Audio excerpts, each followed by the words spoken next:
Most of us would do almost anything for our family. I know I would, I know Cindy, you would. Definitely. But how far would you go for a complete stranger? Well, meet a woman who quite literally gave of herself for a woman she'd never met, adding something real to the idea of the kindness of strangers.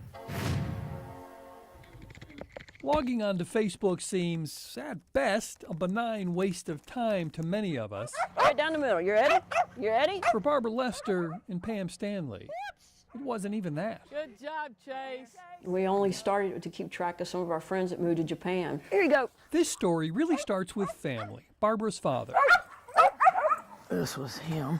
and a specific gene mutation. So I was lucky enough, or unlucky enough, to inherit it from him. And Polycystic kidney disease, and one of the cysts on Pam's kidneys burst in 2015. This is indicative of Barbara's life, sitting in a chair, either getting blood drawn or getting shots or stuff. you know, there was a time, especially when I first got sick in 2015, where I was like, I don't know if I'm going to do this or not, because I was very, very, very sick. Barbara's kidneys were failing, and all her wife of 20 years could do was watch.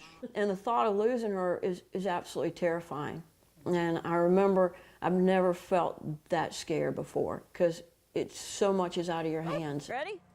Ready? Pam wanted to donate one of her kidneys, but she wasn't a match because Barbara has O-positive blood. See if you can catch it. But that's what Barbara says she decided she would be. Oh, so positive about her chances.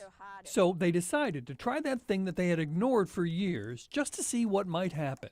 A Facebook post about how Barbara needed a kidney from an O-positive donor and asked friends to share it. If they don't get the refill, we're not going to charge them for a refill. Donna Bailey was 100 miles away in Southern Pines, What time is this to go? but she might well have been on the other side of the world. She'd never met Barbara. Yeah, let's open the door. And my schedule's kind of crazy. But she glanced at a mutual friend's reposting of the request, thinking, I can donate O-positive blood. And then she came back and said, well, no, she actually needs a kidney. And I was like, oh, I have one of those too. And we get an instant message from Donna Bailey one night, and she's like, I'm O-positive, I'm interested. Can you send me the information? And we're just like, holy mackerel, you know, you just can't believe. Hi, how are you? Donna, who'd spent her career serving people as a manager for the Olive Garden restaurant franchise, was about to do the ultimate giving of herself. I mean, once they told me that I could, you know, my life would be exactly the same, I can still drink my red wine, that I was good. Not that some didn't question it at first. Her son said something like, Mom, what are you doing? Yeah, exactly. I think those were his words. Yeah. My brother said I was crazy. Donna simply wanted to know that she was giving it to someone who would put it to great use. I mean, how do you ever say thank you? You know, there's not enough money in the world, in my book, to say thank you.